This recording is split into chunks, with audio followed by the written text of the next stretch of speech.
주님께서 여러분과 함께 요한이 전한 거룩한 복음입니다. 주님 영광 받으소서. 유다인들의 축제 때가 되어 예수님께서 예루살렘에 올라가셨다. 예루살렘의 양문 곁에는 히브리 말로 벳작다라고 불리는 못이 있었다. 그 못에는 주랑이 5째 딸렸는데 그 안에는 눈머니, 다리 저느니, 팔다리가 말라 비틀어지니 그런 병자들이 많이 누워 있었다. 거기에는 38회나 앓는 사람도 있었다. 예수님께서 그가 누워 있는 것을 보시고 또 이미 오래 그렇게 지낸다는 것을 아시고는 건강해지고 싶으냐 하고 물으셨다. 그 병자가 예수님께 대답하였다.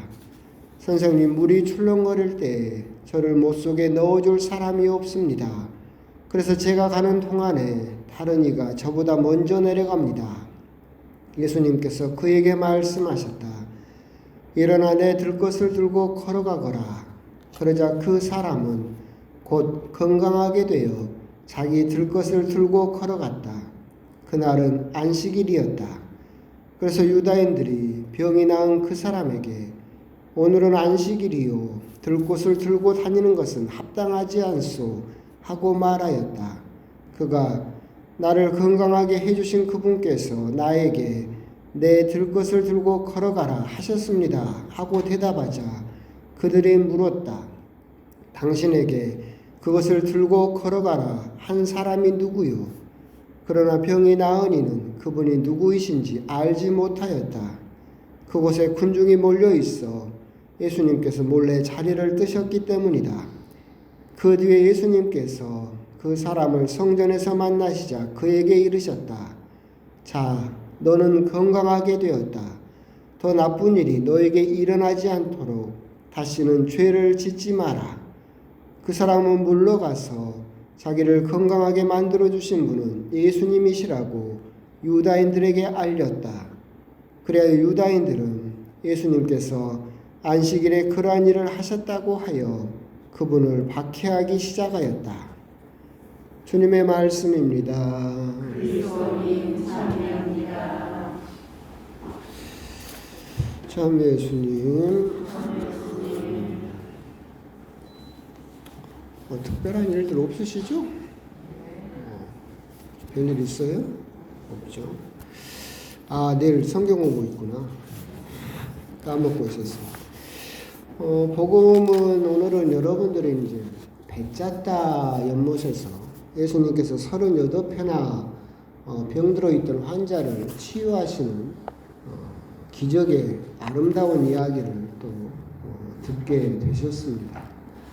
그러니까 요한복음은 예수님의 기적을 다 이렇게 실는 것이 아니라 7가지 표징이라는 이름으로 딱 선별해서 예수님의 기적을 전하고 있는데 그 중에 한 가지가 오늘 벳작다 연못에서 어떻게 보면 중풍병자이겠죠. 걷지 못하니까. 그래서 그 사람을 치유하시는 이야기가 나오고 오늘 복음을 곰곰이 보고 있으면 예수님의 그런 아름다운 치유 이야기라고 생각하기 쉽겠지만 사실 들여다보면 굉장히 살벌한 내용이 들어있습니다. 그러니까 우리가 흔히 하는 말처럼 가까이서 보면 비극인데 멀리서 보면 희극이라고 하는 것처럼 오늘 복음도 멀리서 보면 예수님의 아름다운 치유 기적 이야기인 것처럼 보이지만 가까이서 세세히 들여다보면 사실은 굉장히 가슴 아픈 이야기다라고 하는 것을 알 수 있습니다.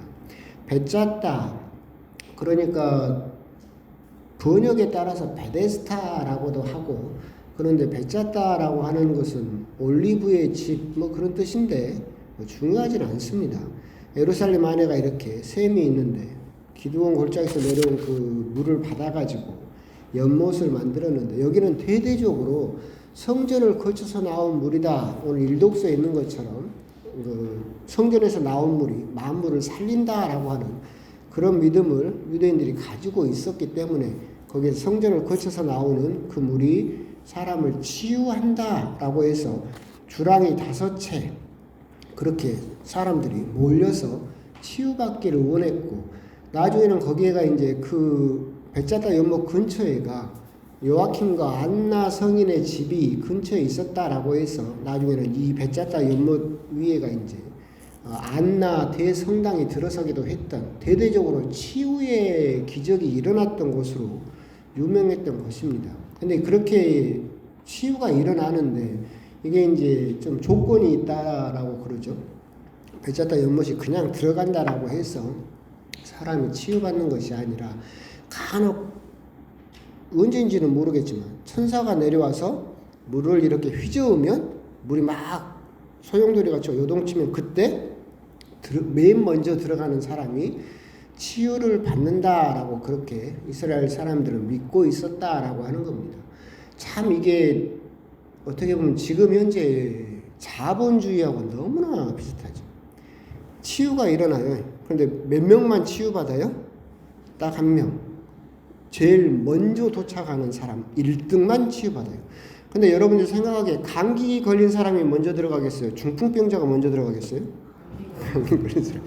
가장 덜 아픈 사람이 먼저 들어갈 수 있어요. 가장 아픈 사람은 아예 들어가지 못하는 거죠.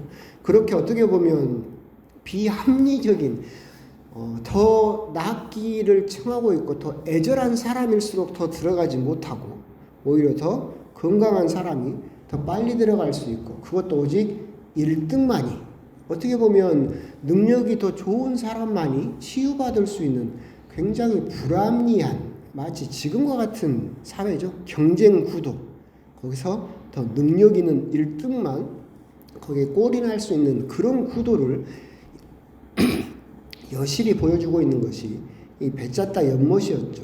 치유라는 이름이 있었지만 굉장히 하느님의 은총과는 멀리 있는 장소가 사실은 벳자다 연못이었다라고 하는 겁니다. 근데 여기에 이제 38패나 앓는 사람이 있었습니다. 신약 성경에서 병자로서는 가장 긴 기간을 아픈 사람입니다. 근데 이 사람을 이렇게 곰곰이 보고 있으면 재밌습니다. 예수님께서 건강해지고 싶으냐라고 물어보셨죠. 그 사람이 너무나 긴 시간 아팠으니까. 자, 건강해지고 싶으냐? 그럼 뭐라고 대답하면 됩니까? 예, 건강해지고 싶습니다. 낫고 싶습니다. 이 사람 뭐라고 이야기를 합니까? 딴 사람 흉을 봅니다. 다른 사람이 먼저 들어가 버립니다. 나보다. 그러니까 내가 못 나는 이유가 누구 탓입니까? 저 사람들 탓입니다. 건강해지고 싶으냐? 그러면 네, 건강해지고 싶습니다로 끝나면 되는 일인데 이 사람은 끝내 다른 사람 탓을 하고 있는 거죠. 그래도 예수님께서 낫게 해주십니다.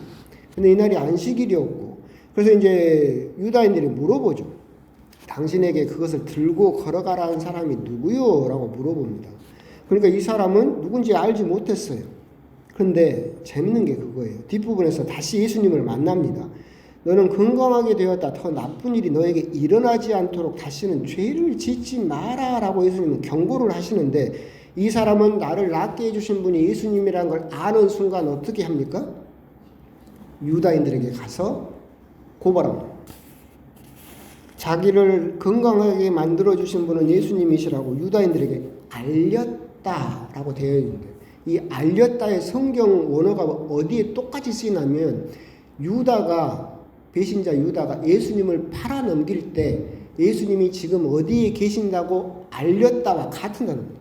무슨 말이냐면, 이 사람은 자기를 낫게 해주신 분이 예수님이라는 걸 알자마자 그걸 감사하고 기뻐하고 그분을 믿는 것이 아니라 유대인들에게 가서 적극적으로 안식일을 어긴 사람이 누구라고 고발한 거죠. 그렇죠?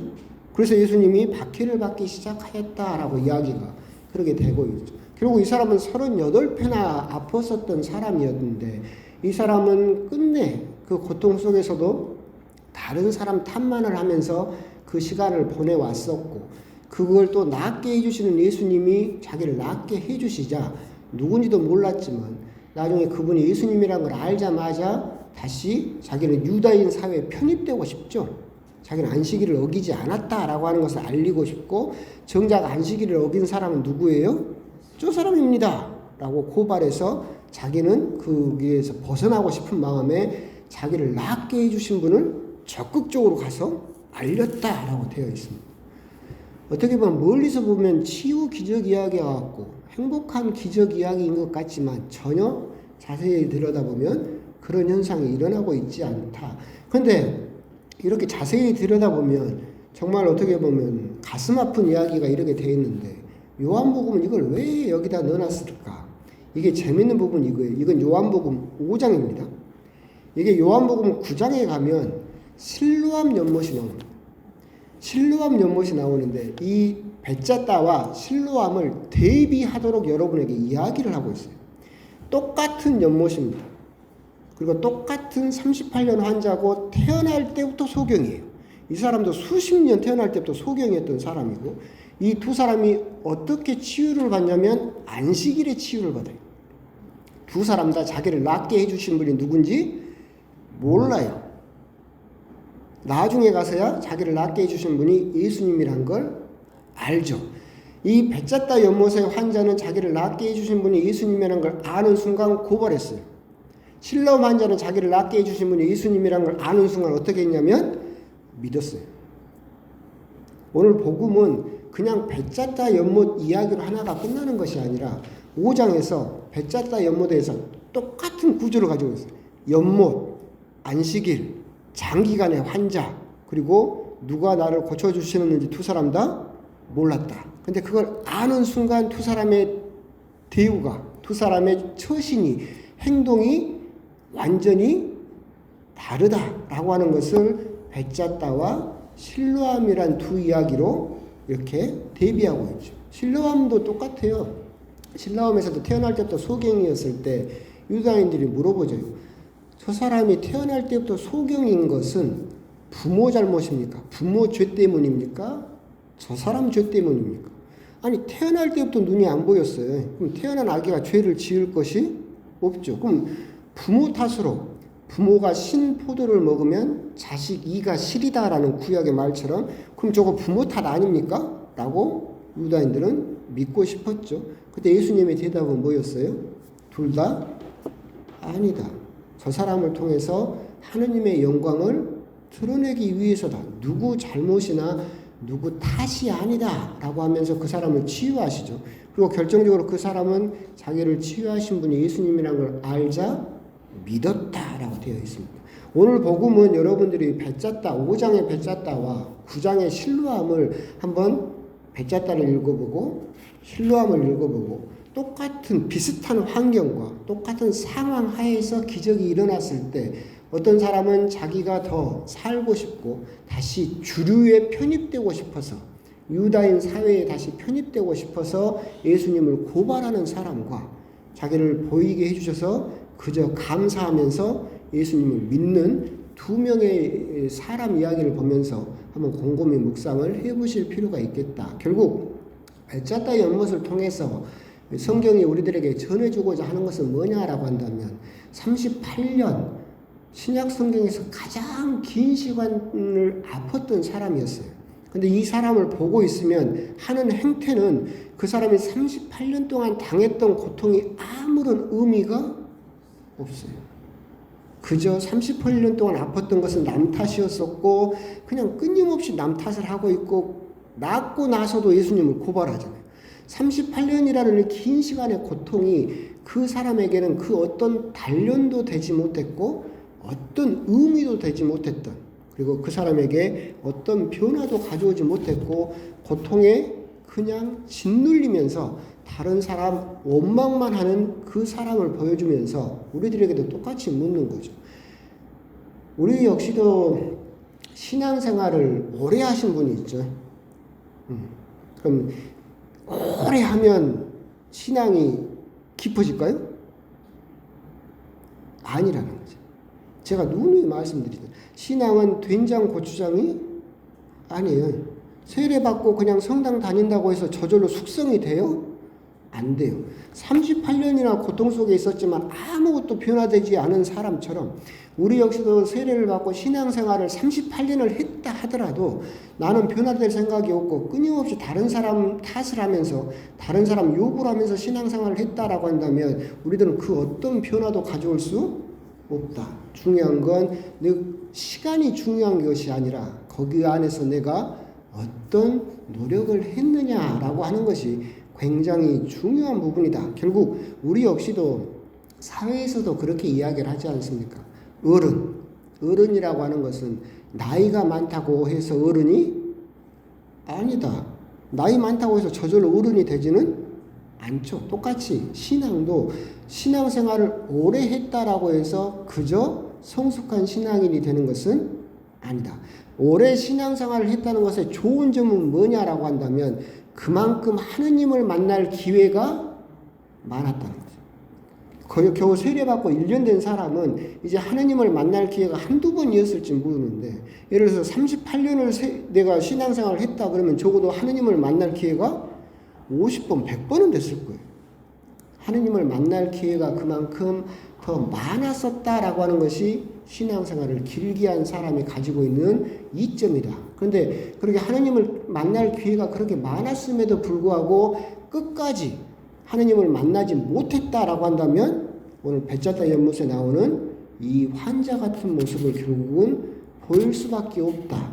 나의 이익을 위해서 결국 나를 구원해 주시고 나를 치유해 주신 분까지도 고발해버린 이 사람의 모습을 우리가 똑같이 따라할 수도 있다라고 하는 점. 그래서 어쩔 때는 정말로 신앙생활을 오래 했다라고 하는 것만으로 우리들이 자랑할 것이 아니라 그 신앙생활 그 긴 시간 동안 나는 정말 하느님을 만나기 위해서 변화되기 위해서 그 기회들을 어떻게 잘 살려왔는가 그런 부분도 한번 생각해 볼 필요가 있는 베짜다 연못의 기적 이야기입니다. 그래서 오늘 복음은 길기도 하겠지만 제가 여러분에게 드리고 싶은 말씀은 조용히 가서 성경을 요한복음 5장에 베짜다와 요한복음 9장 거기 실로암밖에 없어요. 이야기가.